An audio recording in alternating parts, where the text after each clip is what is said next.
하나님 말씀 보겠습니다. 오늘 하나님의 말씀은 사무엘상 9장 1절로부터 10절 말씀입니다. 사무엘상 9장 1절에서 10절 말씀. 오늘 말씀의 제목은요, 선견자에게로 가자가 되겠습니다. 9장 1절부터 10절까지 한 절씩 교독하도록 하겠습니다. 제가 먼저 1절 읽겠습니다. 베냐민 지파의 기스라 이름하는 유력한 사람이 있으니 그는 아비엘의 아들이요 스롤의 손자요 베고라스의 증손이요 아비아의 현손이며 베냐민 사람이더라. 기스의 아들이 있으니 그의 이름은 사울이요 준수한 소년이라. 이스라엘 자손 중에 그보다 더 준수한 자가 없어. 키는 모든 백성보다 어깨 위만큼 더 컸더라. 사울의 아버지 기스가 암나기를 잃고 그의 아들 사울에게 이르되 너는 일어나 한 사원을 데리고 가서 암나기를 찾으라 하며 그가 에브라임 산지와 사리사 땅으로 두루 다녀보았으나 찾지 못하고 사알림 땅으로 두루 다녀보았으나 그곳에는 없었고 베냐민 사람의 땅으로 두루 돌아다녔으나 찾지 못하니라. 그들이 숲 땅에 이른 때에 사울이 함께 가던 사환에게 이르되 돌아가자. 내 아버지께서 암나기 생각은 고사하고 우리를 위하여 걱정하실까 두려워하노라 하니 그가 대답하되 보소서 이 성읍에 하나님의 사람이 있는데 존경을 받는 사람이라. 그가 말한 것은 반드시라 응하나니 그리로 가사이다. 그가 혹 우리가 갈 길을 가르쳐줄까 하나이다 하는지라. 사울이 그의 사환에게 이르되 우리가 가면 그 사람에게 무엇을 드리겠느냐. 우리 주머니에 먹을 것이 다하였으니 하나님의 사람에게 드릴 예물이 없도다. 무엇이 있느냐 하니 사울에게 다시 대답하여 이르되 보소서 내 손에 은 한 세겔의 4분의 1이 있으니 하나님의 사람에게 드려 우리 길을 가르쳐달라 하겠나이다 하더라. 옛적 이스라엘에 사람이 하나님께 가서 물으려 하면 말하기를 선견자에게로 가자 하였으니 지금 선지자라 하는 자를 옛적에는 선견자라 일컬었더라. 사울이 그의 사환에게 이르되 내 말이 옳다 가자 하고 그들이 하나님의 사람이 있는 성으로 가니라. 아멘. 네, 지난주부터요. 지난주까지는 우리가 사울이 등장하지 않았죠. 이번 주에 사무엘상 전반부의 핵심 인물인 사울이 드디어 등장하고 있습니다. 사울이라고 하면 우리 생각이 딱 떠오르는 것이 어떤 생각이 좀 부정적인 생각이죠. 다윗에 대한 시기와 질투심 때문에 하나님께 버림받은 비극적인 이스라엘의 초대 왕으로 알고 있습니다. 그러나 사울의 인생이 처음부터 잘못된 것은 아니에요. 오늘 본문을 보니까 젊은 시절의 사울은 어땠습니까? 아버지가 이런 암나기를 찾아오라 이렇게 했을 때 그 암나기를 찾기 위해 여러 날 동안 자기 고향 주변에 성읍들을 다 열심히 찾아다닌 책임감 있는 그런 젊은이로 아들로 나오고 있죠. 그래서 오늘 사울이 처음 성경에 등장한 이 장면에서 우리가 하나님의 사람을 찾아가서 도움을 요청한 우리 신앙의 한 영역이죠. 이 영역에 대한 성경적인 올바른 진리를 배워보고자 하는 것입니다.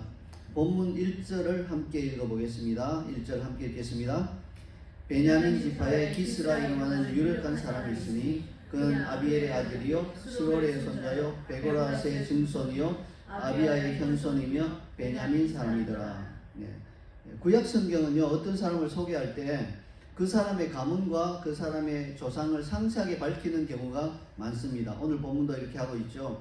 오늘 본문에서는요 소개하고자 하는 그 당사자는 사울이지만 사울의 아버지인 기스로부터요 기스의 고조 할아버지라고 할 수 있는 아비야까지 그 이름을 밝히고 있죠. 근데 기스가 아니라 사울부터 따지면 사울의 아버지가 기스고요. 기스의 아버지가 또 누구고 이렇게 해서 증조 할아버지, 고조 할아버지를 거쳐서 현조 할아버지까지 이렇게 소개하고 있죠. 현조 할아버지라는 단어는요, 5대 위의 조상을 말하는 거예요. 그래서 아버지, 할아버지, 고조 할아버지, 증조 할아버지, 현조 할아버지 이렇게 되는 거예요. 아마 여기 있는 분들 중에 현조 할아버지라는 말을 들은 분은 처음일 거예요. 그만큼 우리에게는 낯설죠. 자, 왜 이렇게 복잡하고 번거롭게 족보를 나열하는 것일까요? 그 이유는 단순해요. 이스라엘이라는 나라가 우리나라처럼 족보를 중요시하는 나라이기 때문에 그래요. 우리나라도 족보를 굉장히 중요시하죠. 그래서 우리나라에서 과거에 큰 욕이 뭐냐면 근본 없는 놈. 이게 굉장히 큰 욕이에요. 우리가 지금 들으면 뭐 그렇게 나쁜 욕은 아닌 것 같은데 굉장히 큰 욕입니다. 뭡니까? 족보에도 없는 인간이다 이런 말이니까요. 굉장한 모욕이죠. 우리나라도 족보를 중요시했습니다. 근데 이스라엘은 더 했어요. 우리는 현조 할아버지까지 따지고 올라가지는 않잖아요. 근데 여기 지금 5대 조상까지도 나열하고 있습니다. 자, 그러면 이스라엘은 왜 족보를 이렇게 중요시했을까요? 그 이유 역시 단순해요. 하나님의 말씀이 족보를 중요시하고 있기 때문에 그래요. 자, 그러면 또다시 질문할 수 있죠. 하나님의 말씀은 왜 이렇게 족보를 중요시할까요? 그에 대한 답은 하나님의 말씀이 역사성을 가진 진실된 기록이라는 것을 증명하기 위해서 그렇게 중요시하고 있습니다. 이게 무슨 뜻이냐면요. 자, 누군가가 이렇게 하나님의 말씀에 대해서 공개할 수 있죠. 그 말씀에 기록된 사람이나 사건이 사실은 역사상 있는 것이 아니라 그냥 누군가가 지어낸 것이다 이렇게 공격을 할 수 있겠죠. 예, 그런 경우를 대비해서 족보를 길게 나열한 것이에요. 자, 예를 들어 보겠습니다. 우리는 해리포터가 실존 인물이 아니라 영국의 작가인 조앤 롤링이 쓴 롤링이죠. 조앤 롤링이 쓴 판타지 소설 속의 인물인 걸 잘 알고 있죠. 그 누구도 해리포터가 실존 인물이야 이렇게 말하지는 않습니다. 근데 흥미롭게도요, 해리포터 소설이 인기를 끈 이후에 이스라엘의 그 라몰르라는 마을에 있는요 무덤의 비석에 한 1등병이 전사했는데 그 1등병 이름이요 해리포터였어요. 그래서 거기에 보면요 그 무덤 비석에는 1등병 해리포터가 1939년 19세로 전사했다 이렇게 기록되어 있어요. 그래서 그게 발견되고 나서 많은 사람들이 찾아오는 관광 명소가 됐어요. 해리포터를 막 열심히 읽고 막 해리포터에 빠져있는 분들은요 이스라엘 라몰레라고 하는 마을에 가면 거기 해리포터라는 사람이 죽어서 전사되어 있다 그 비석이 있다니까 막 소문이 나서 이스라엘 간 김에 간 사람도 있겠고 찐팬들은요 일부러 자비를 들여서 가보겠죠. 그래서 거기 앞에 서서 기념사진 찍고 해리포터 비석에서 기념사진 찍고 그랬겠죠. 근데 그곳을 찾아오는 사람들 역시 재미삼아 오는 거지 실제로 그 무덤의 주인이 소설 속의 해리포터라고 생각하면서 오는 사람은 없지요. 자, 이와는 대조적으로 성경의 기록처럼 사람의 조상의 이름을 몇 대까지 이렇게 기록해 두면요 그 사람이 실제가 아닌 허구의 인물이라고 공격하기가 힘들어집니다. 그래서 오늘 본문에 이렇게 처음 등장하는 이스라엘 초대왕 사울에 대해서 이스라엘 역사 가운데 그런 사람은 없다. 사울이라는 왕은 없고 누군가 지어낸 허구의 인물이라고 공격한다면 무슨 소리냐? 사울의 아버지는 기스였고 기스의 아버지는 누구였고 이렇게 해서 현조 할아버지까지 이름을 쭉 나열하면요 그와 같은 공격은 힘을 잃는 것이에요. 이것이 바로 마태복음 1장에 예수님의 기나긴 족보가 나오는 이유 중에 하나입니다. 메시아이신 예수님이야말로 원수들이 가장 많이 공격했죠. 그 중에 가장 효과적인 공격 중에 하나가 뭘까요? 예수라는 사람은 이 세상에 없었어. 누군가 만들어낸 인물이야. 이렇게 말하면 모든 믿음을 무너뜨릴 수 있죠. 그것은 마치 해리포터가 실제로 있고 호그와트 마법학교가 실제로 있다고 믿고 그걸 입시 공부하려고 막 준비하는데 그 사람은 바보잖아요. 그 사람은 헛된 짓을 하고 있는 거잖아요. 그런 게 없잖아요, 이 세상에. 마찬가지로 예수 그리스도라는 인물은 이 세상에 원래 없었던 거야. 누군가가 그냥 창작해낸 소설 속의 인물이야. 이렇게 증명하기만 하면 믿음 자체가 무너지기 때문에 그렇게 공격하는 게 어찌 보면 가장 효과적이에요. 그 공격을 막기 위해서 아니다. 예수 그리스도는 이러이러한 조상들이 있는 역사적 인물이라는 걸 밝히려고요. 어디까지 올라가 버리나요? 이스라엘 민족의 조상인 아브라함까지 올라가 버려요. 그러니까 아무도 공격을 못 하겠죠. 여러분 실제로 역사 가운데는요 예수님에 대한 수많은 공격이 있었는데 공격하지 못한 영역은 뭐냐? 예수님이 역사적 인물이 아니었다라고 하는 실제적인 인물이 아니었다라고 하는 공격은 그 누구도 하지 못했어요. 왜냐하면 그렇게 공격하는 그 순간 그 사람은 완전히 제정신이 아닌 사람으로 여겨지고 학계에서 매장돼 버리기 때문에 그 공격만은 못했다는 거예요. 자, 그래서 이렇게 족보를 나열하는 이유가 여기에 있는 것이에요. 자, 이제 사울의 가문과 조상에 대한 소개에 이어서 사울 자신에 대한 소개가 나옵니다. 2절을 함께 읽어보겠습니다. 시작. 기스에게 아들이 있으니 그의 이름은 사울이요 준수한 소년이라. 그가 이스라엘 자손 중에 그보다 더 준수한 자가 없고 키는 모든 백성보다 어깨 위만큼 더 컸더라. 어깨 위만큼 더 컸다고 하면 한 30cm 이상 머리 크기가 저는 30cm 안 될지 모르겠는데 보통 사람은 적어도 30cm는 넘겠죠. 그 이상 컸다. 굉장히 컸다는 거죠. 보통 사람이 예를 들어서 170이면 그는 거의 2m에 가까운 사람이었다 이런 말이에요. 우리는 흔히 이렇게 말합니다. 하나님께서 작고 보잘것없는 사람들을 들어 세워서 사용하신다 이렇게 표현하죠. 그리고 많은 경우에 하나님은 그렇게 하시는 게 맞아요. 볼품 먹고 보잘것없는 사람도 하나님이 들어서 사용하십니다. 그러나 오늘 본문에서 보는 것처럼 하나님은 준수하고 키 큰 사람도 택하셔서 사용하십니다. 하나님은 사람을 외모로 보지 않으십니다. 근데 우리가 이 말을 착각하면 안 돼요. 하나님은 외모가 딸리는 사람만 사용하신다는 말이 아니에요. 결코 아닙니다. 하나님은 외모가 어떠하든지 그 사람의 중심을 보시고 사용하신다는 말이에요. 그렇다면 하나님께서 작고 보잘것없는 그런 사람을 주로 사용하시는 이유는 뭔가요? 그것은 하나님께 그 이유가 있는 게 아니라 그 사람들에게 있는 거예요. 뭐냐면요, 작고 보잘것없는 사람은 자기가 스스로 내세울 것이 없는 그런 사람인 걸 알고요, 하나님만을 의지하는 경향이 있기 때문에 그래요. 그래서 하나님은 자신의 어떠함, 내가 키 크고 준수하다 이런 걸 자랑하는 사람을 들어 사용하는 게 아니라 하나님만을 의지하는 사람을 귀하게 보시고 그를 들어서 하나님의 역사를 이루어 가십니다. 자, 그러므로 여러분이 사울처럼 준수하고 키가 크든지 혹은 그 반대이든지 아무런 상관이 없습니다. 하나님께로 향한 여러분의 중심이 가장 중요한 것입니다. 자, 이상으로 사울에 대한 소개가 끝났죠. 그 이어서 사울의 일생 중에서 초기에 그에게 일어난 한 가지 사건이 오늘 나오고 있습니다. 이 사건을 통해서 우리가 이제 오늘 배울 교훈들을 배워보도록 하겠습니다. 3절과 4절을 함께 읽어보겠습니다. 시작.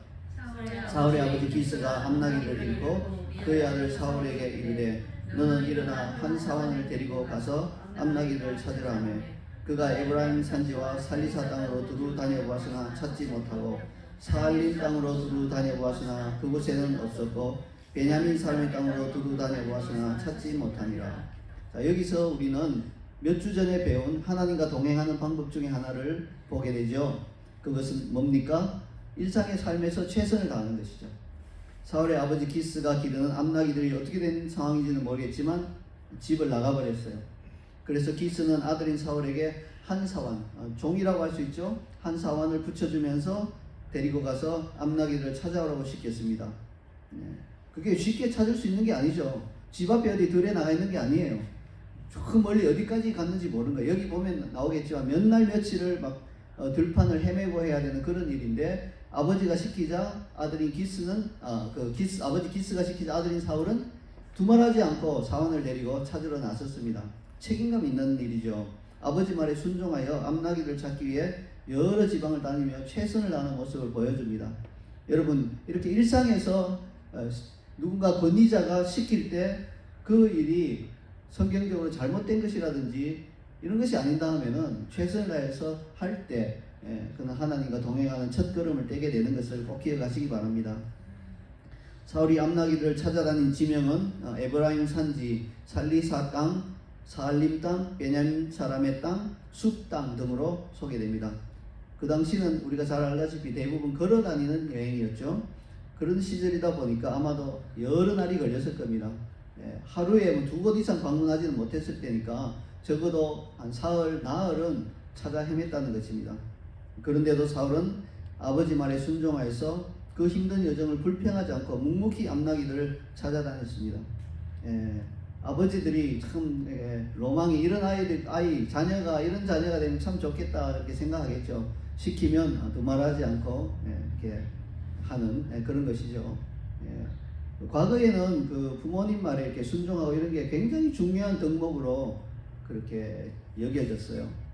그래서 뭐 우리나라의 어떤 전해 내려오는 이렇게 실제 사건인지는 모르겠지만 아버지 말씀에 순종하고 이런 게 얼마나 중요한지를 알려주는 한 가지 그런 일화가 있는데요. 굉장히 화목한 가정, 정말 화목하고 늘 행복한 어떤 그런 가정을 이렇게 누군가가 찾아가서 아니 이 가정은 왜 이렇게 화목하고 그렇게 화기애애하고 분위기가 좋습니까? 이렇게 물어보니까 아버지가 아무 말도 대답 안 해요. 그 가정의 가장이 아무 말도 대답하지 않고 따라 나와보십시오 해서 따라 나갔대요. 나갔더니 그 아버지가 아들 셋이 있는데 그 3명 아들한테 얘들아 저기 소를 지붕에 좀 올려야 되니까 좀 빨리 올릴래? 하니까 세 아들이 두말하지 않고 물어보지도 않고 그 소에게 달려들어서 소를요 집으로 끌어올리는 거예요. 얼마나 힘들겠어요. 근데도 땀을 뻘뻘 흘리면서 아버지 왜 이 소를 지붕에 올려야 되는지 말 묻지도 않고 막 끌어올리는 거예요. 예, 이게 비결입니다. 아버지가 흐뭇하게 말을 하더래요. 예, 여러분 아버지가 그 정도 되면 그런 무리한 부탁을 하지 않겠죠 평소에. 예, 굉장히 인자하고 합리적인 부탁만 했는데 그 아들은 잘 들었겠죠. 근데 굉장히 말도 안 되는 부탁을 했는데도 그 아들들이 열심히 이렇게 아버지의 말을 토를 달지 않고 물어보지도 않고 열심히 하는 그런 것이 그렇게 가정이 화목한 비결이었다고 말하고 있죠. 이것은 뭐 옛날 이야기지만 오늘날 그런 모습들이 많이 사라졌잖아요. 근데 아버지들도 소를 지붕에 끌어올리란 말을 매일 하면 안 돼요. 말이 안 되는 걸 계속 시키면 아들이 한두 번 하는데 하다 보면 이거 아닌 것 같은데 이런 생각이 들어가기 시작하면 곤란한 거예요. 그래서 아버지들도 잘해야 하고요. 자기에게 주어진 권위를 잘 사용해야 되고 자녀들도 순종해야 되는 그것이 아름다운 화목한 모습이죠. 자, 여러분 지금 여러분이 해야 하는 일에 최선을 다하고 있나요? 학생이라면 당연히 공부하는 일에, 직장인이라면 자기에게 맡겨진 업무에 최선을 다해야 합니다. 또한 사울처럼 가정에서 한 가족의 일원으로 자기가 맡은 일에 또 최선을 다해야 하겠죠. 요령 피우거나 적당히 하는 것은 하나님이 기뻐하지 않으십니다. 전에도 말씀드렸지만 하나님은 게으른 사람을 들어서 쓰지 않으십니다.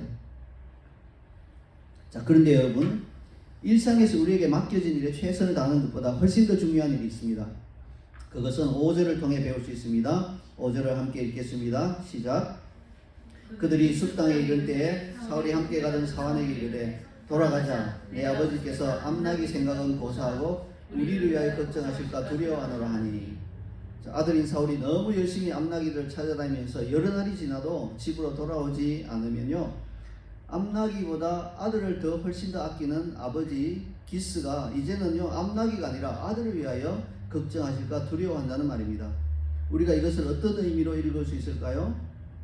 우리에게 주어진 그런 이 일상의 삶을 최선을 다해서 열심히 사는 것도 참 중요하지만 거기에만 온통 몰두하고 정작 하나님 아버지를 만나는 시간인 예배와 기도와 말씀을 읽는데 시간을 쓰지 않는다면 하나님 아버지께서 우리를 위하여 걱정하실 것이라는 뜻이에요. 이것은요 육신적인 게으름보다 훨씬 더 치명적인 영적인 게으름이기 때문에 그래요. 게으른 사람을 사용하지 않으시는 하나님은요 영적으로 게으른 사람을 더욱더 사용하실 수 없다는 것입니다. 그래서 우리가 일상에서 최선을 다하되 하나님을 위한 그 시간을 내는 일을 제쳐두고 최선을 다하는 것은 하나님 아버지께서 전혀 원하시지 않는 것입니다. 걱정하시는 것입니다. 자, 이때 사울의 사환이 사울에게 한 가지 제안을 합니다. 6절을 함께 읽어보겠습니다. 시작. 그가 대답하되 보소서 이 성읍에 하나님의 사람이 있는데 존경을 받는 사람이라. 그가 말한 것은 반드시 다 응하나니 그리로 가사이다. 그가 혹 우리의 갈 길을 가르쳐 줄까 하나이다 하는지라. 자, 여기서 질문을 하나 드리고자 합니다. 잘 생각해 보세요. 우리가 인생을 살면서 스스로 해결하기 어려운 일을 만날 수 있죠.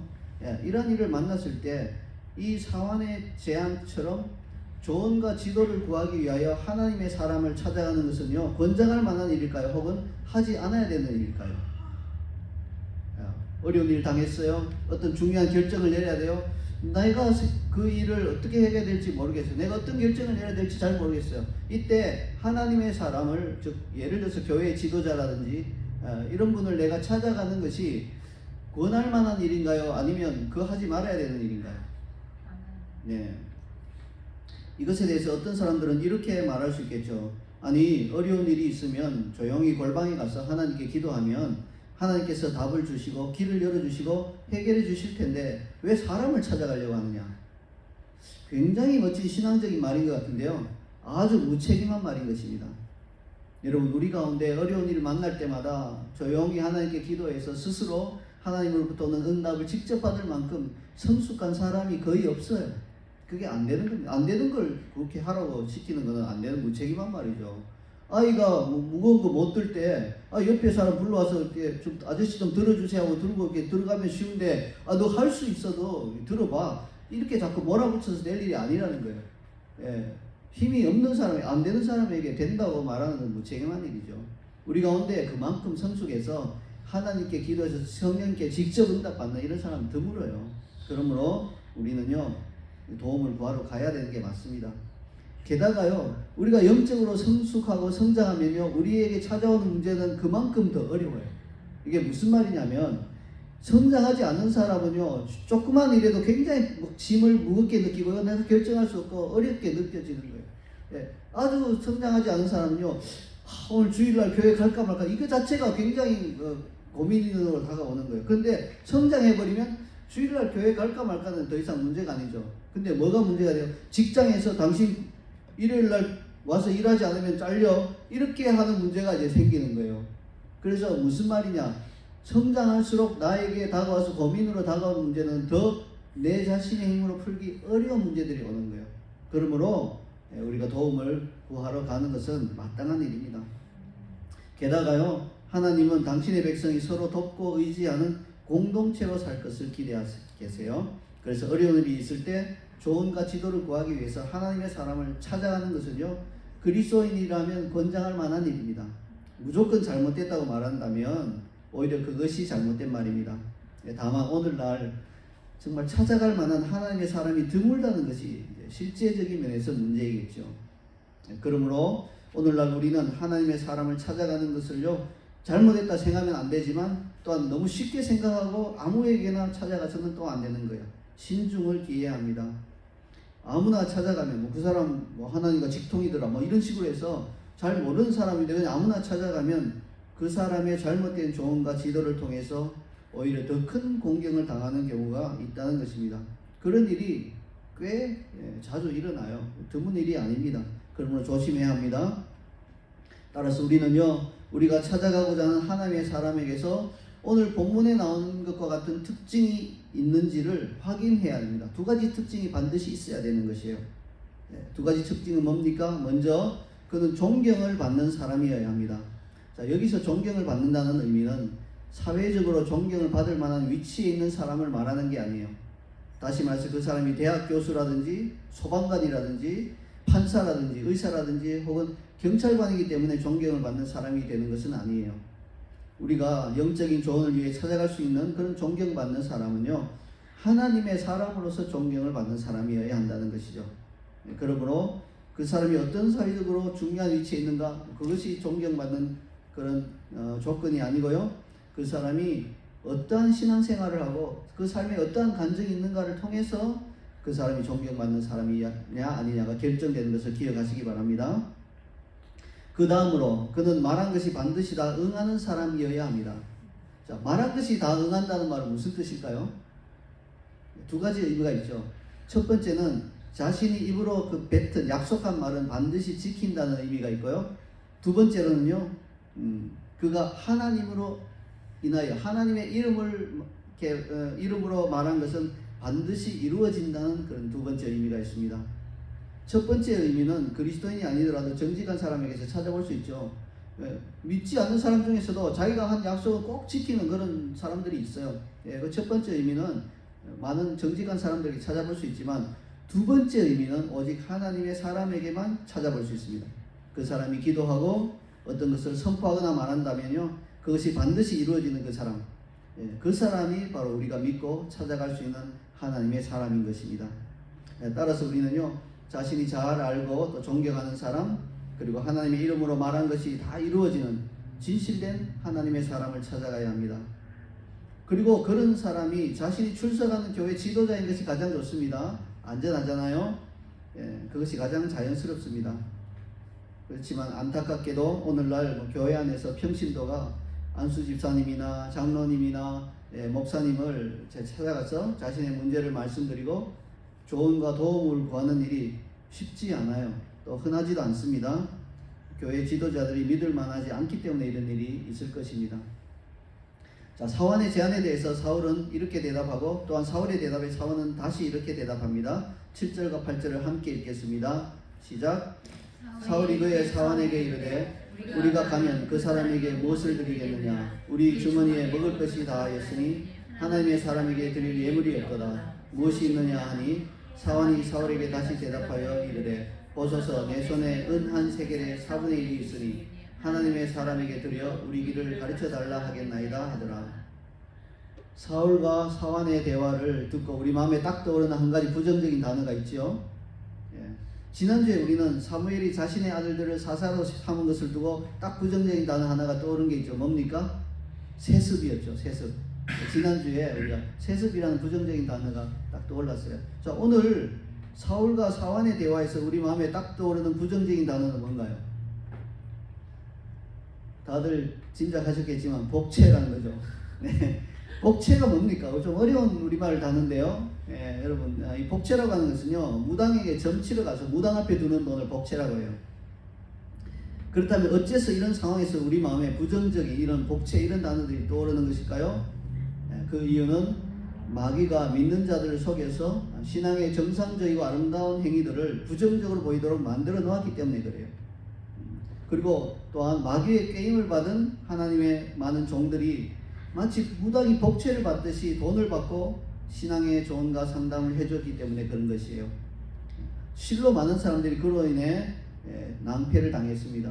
복채라고 생각하고 바치진 않죠. 하나님께 드리는 예물이라고 생각하고 바치는데 사실은 그냥 그게 복채와 같은 성격이었고요. 그것을 받은 하나님의 종들도 복채를 받듯이 하면서 막 이렇게 상담을 해주다 보니까 그것이 잘못되어서 더 큰 공격에 빠져 이런 일들이 많았던데요. 그러니까 전체가 다 그냥 물이 흐려지면서 무조건 그 행위 자체를 이거 뭐 복채 드리는 거 아닌가 이렇게 부정적으로 생각하게 되었다는 거예요.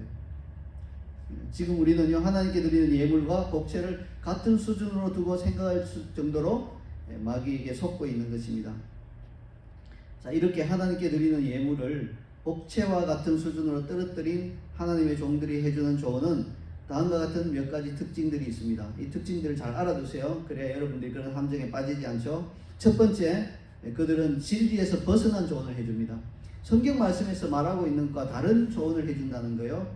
그래서 그들의 말을 충실히 따르면 어떻게 됩니까? 결국은 진리에서 벗어나고 하나님의 뜻을 거스르게 되는 거예요. 참 슬픈 일이 아니에요. 내가 하나님의 뜻을 정확하게 알고 그 뜻대로 행하고자 나의 물질까지 들여가면서 조언을 받았는데 그 조언 때문에 하나님의 뜻을 벗어난다. 이것은 참 안타까운 일이죠. 자, 두 번째, 그들은 자신들의 은밀한 사역을 채우는 데 도움이 되는 방향으로 조언을 해줍니다. 그래서 그들의 조언을 충실하게 따르면 어떻게 됩니까? 그 사람의 배만 불리고요. 자신은 경제적으로 손해를 입습니다. 이게 두 번째 특징이고요. 세 번째, 그들은 문제로 인해 고통당한 사람의 고통을 공감하지 않는 조언을 해줍니다. 그거 뭐 당장 이혼해버려. 뭐 이렇게 쉽게 말하는 거예요. 굉장히 그 사람이 고통 가운데 있는데 막 그 고통을 공감하지 않고 그냥 너무 쉽게 조언하는 거예요. 뭐 어떤 아파서 이렇게 어떤 부분이 너무 아파서 이렇게 와서 어떻게 이렇게 아프냐 할 때 기도하고 그 공감해 주는 게 아니라 그거 좀 참아 뭐 이런 식으로 너무 쉽게 그 사람의 아픔에 공감해 주지 않는 그런 조언을 해줍니다. 그래서 그 사람의 조언을 충실히 따르다가 더 큰 고통을 당해도 그는 자신이 조언해 준 그 사람의 고통을 나 몰라라 하는 거예요. 이게 엉터리 좋은 자들, 하나님의 종이라고 말은 하면서도 그렇게 자기의 욕심을 따라서 조언하는 이런 사람들의 특징입니다. 근데 문제가 있어요. 뭐냐면요, 하나님의 뜻을 정확하게 잘 전달해주는 좋은 조언이든지 혹은 그렇지 않은 엉터리 조언이든지 그 당시에 들을 때는 그걸 딱 구별하기가 쉽지 않다는 데 문제가 있어요. 어떤 조언은요 정말 말이 안 되는 것 같은데 나중에 보면요 그것이 진실된 하나님의 조언으로 판명나는 수가 있고요. 또 어떤 조언은 굉장히 그럴듯해 보여도 열심히 따라가다 보면 나중에 그것은 따르면 안 되는 엉터리 같은 조언이었다는 것이 판명날 수 있기 때문에 그래요. 그러므로 믿을 만한 하나님의 사람을 찾아가는 것이 그만큼 중요한 것이에요. 딱 들어서는 잘 모르거든요. 그러니까 믿을 만한 사람을 찾아가는 거예요. 오늘 본문은 그와 같은 하나님의 사람을 선지자라고 칭하고 있고요. 그때 당시 기준으로 그 옛적에는 그를 선견자라고 불렀다고 말씀합니다. 9절을 함께 읽겠습니다. 갈로 되어 있죠. 읽겠습니다. 옛적 이스라엘의 사람이 하나님께 가서 무료를 하면 말하기를 선견자에게로 가자 하였으니 지금은 선지자라는 자를 옛적에는 선견자라 일컬었더라. 선지자라는 표현은 미리 아는 사람이다 라는 뜻이에요. 선지자, 미리 아는 사람. 선견자라는 표현은 미리 보는 사람이다 이런 뜻이에요. 미리라는 단어는 없지만 보는 사람이다 이런 뜻이에요. 둘 다 본질적으로는 동일한 의미입니다. 즉 어떤 사람이나 상황을 하나님이 아시는 것처럼 알고 하나님이 보시는 것처럼 보는 사람, 그 사람을 선지자 혹은 선견자라고 부릅니다. 지금 제가 모든 교회 지도자들을 선지자 혹 선견자 이렇게 불러야 한다고 말하는 건 아니에요. 저 볼 때 선견자님 이렇게 부르지 마세요. 지금 제가 그것을 이야기하는 게 아니고, 다만 교회 지도자들이라면 자신들의 영적 성숙도를 따라서 일정한 수준으로 성장한 만큼 구약의 선지자 혹은 선견자들이 감당했던 것과 같은 그런 섬김의 사역을 자신을 따르는 자들에게 베풀 수 있어야 한다는 말이에요. 자기가 영적으로 지도하고 영적으로 먹이는 그러한 분들이 어려움이 있을 때 어느 정도 자기 영적 수준만큼은 좀 지도해 줄 수 있는 그 정도는 되어야 한다는 것인 거죠. 이러한 선견자라고 불리는 선지자가 봐야 될 두 가지 영역이 있어요. 선견자 하면 본다는 말이잖아요. 선견자가 뭘 봐야 합니까? 두 영역을 볼 수 있어야 하는데요. 그 두 영역은 방향으로는 내면적이고요, 시제로는 미래적입니다. 좀 어렵죠? 두 영역을 봐야 되는데 방향은 내면을 볼 수 있어야 되고요, 또 시제는 미래를 볼 수 있어야 한다. 이것이 바로 선견자가 갖춰야 될 두 가지 영역인데요. 영어로 하면 하나는 인사이트가 되고요, 또 하나는 포르사이트가 되죠. 인사이트는 내면을 보는 것이고 포르사이트는 미래를 보는 것이죠. 인사이트는 우리말로 통찰력이라고 부를 수 있습니다. 어떤 사람이 조언을 구하는 문제에 대해서 그 문제의 원인과 근본적인 뿌리를 정확하게 볼 수 있는 시각을 말하는 것이에요. 성경에 나온 예를 들어보겠습니다. 다윗이 다스리던 시대에 3년을 거듭하여서 기근이 있었습니다. 다윗이 그 이유를 여호와께 여쭤보니까 여호와께서 그 이유를 이렇게 말씀해 주셨습니다.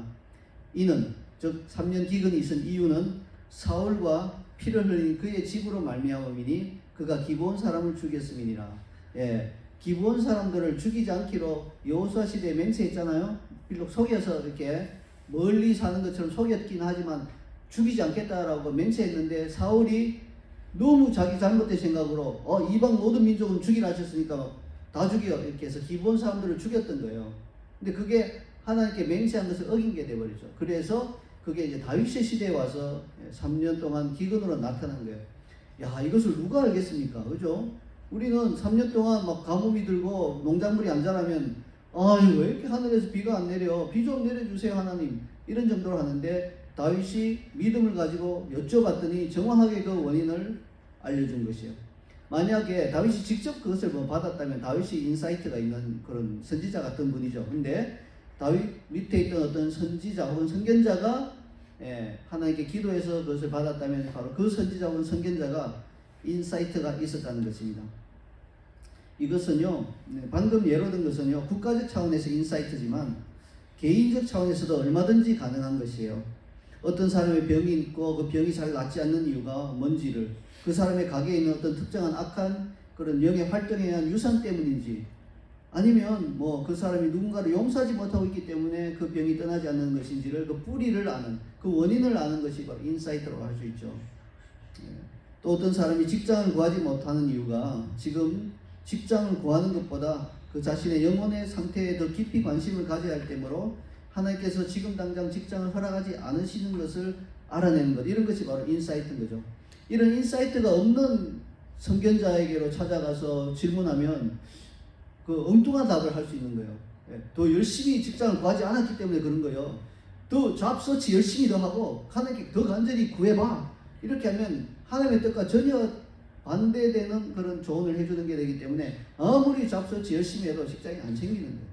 지금 당신의 영혼을 좀 잠잠히 살펴볼 때고 한 3개월만 이렇게 하나님 앞에 머물면 3개월 후에 하나님께서 당신에게 좋은 직장을 허락해 주실 겁니다. 이 정도 되면요, 굉장히 좋은 선견자이죠. 그리고 그 말이 땅에 떨어지지 않아야 돼요. 응해야 맞는 것이죠. 쉬운 일이 아닌 것입니다. 자, 그런가 하면요, 포르사이트는 뭡니까? 우리말로 예지력이라고 부르죠. 자, 어떤 사람이 조언을 구하는 문제에 대해서 그것으로 인해 미래에 일어날 일을 정확하게 볼 수 있는 시각을 말합니다. 역시 성경에 나온 예를 하나 들어보겠습니다. 엘리사가 죽을 때가 되었을 때 이스라엘 왕 요아스에게 화살들을 들어서 땅을 치라고 말했습니다. 그때 요아스가 3번 치고 그쳤습니다. 열왕기에 나오는 말이에요. 자, 그러자 엘리사가 이렇게 말했어요. 왕이 6번을 칠 것이니라. 그리하였다면 왕이 아람을 진멸하기까지 쳤으리이다. 그런즉 이제는 왕이 아람을 3번만 치리이다. 왕이 그 화살을 3번 땅에 치는 모습을 보고 미래에 일어날 일을 말했죠. 이스라엘이 아람을 3번밖에 못 칠 거다. 당신이 한 5번 쳤으면 완전히 진멸하도록 5번 쳤을 텐데 3번밖에 안 냈으니까 아쉽지만 3번밖에 못 치고 아람을 진멸하지는 못할 것입니다. 그렇게 말한 것이죠. 이것이 바로 선지자가 갖춰야 할 foresight, 예지력인 것입니다. 방금 말한 것 역시 국가적 차원에서 foresight, 예지력이지만요, 개인적인 차원에서도 얼마든지 가능합니다. 하나님께서 미래에 일어날 일을 알게 하시는 그 모든 것이 그에 해당되는 거죠. 역시 엘리사 선지자의 한 사건이 그런 예를 우리에게 전해주고 있습니다. 엘리사 선지자가 자기에게 다락방을 제공하고 자기를 공부해준 수넴 여인에게 이렇게 말했습니다. 한 해가 지나 이때쯤에 내가 아들을 안으리라. 그리고 엘리사의 말대로 한 해가 지나자 수넴 여인은 아들을 품에 안고 있었습니다. 포르사이트가 약한 하나님의 종들은 어떤 사람이 아이를 가지게 해달라고 하나님께 간구하는 정도로 그치겠지만, 이런 포르사이트, 예지력이 강한, 선견자적 기질이 강한 그런 하나님의 종들은요, 예언적인 선포까지 할 수 있다는 것입니다. 이것은 그 사람의 영적 성숙도에 따라서 달라지겠지요.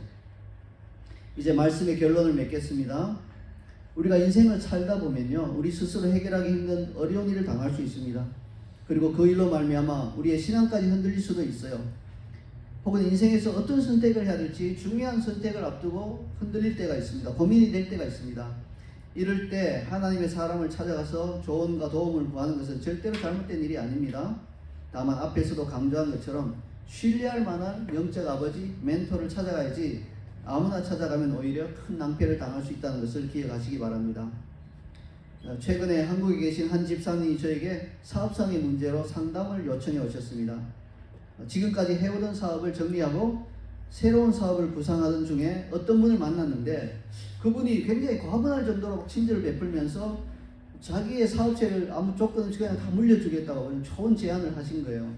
근데 가만히 보니 그분이 믿는 종교가 안식교였던 거예요. 그래서 배경이 안식교인 분이 자기에게 이렇게 좋은 제안을 이렇게 하는데 이걸 받아도 될지 안 될지 굉장히 자기는 이해가 잘 안 되고 해서 저한테 물은 거예요. 호주에서는 안식교를 어떤 식으로 지금 취급하는지, 그 이단인지 만인지 뭐 이렇게 저에게 조언을 구하시더라고요.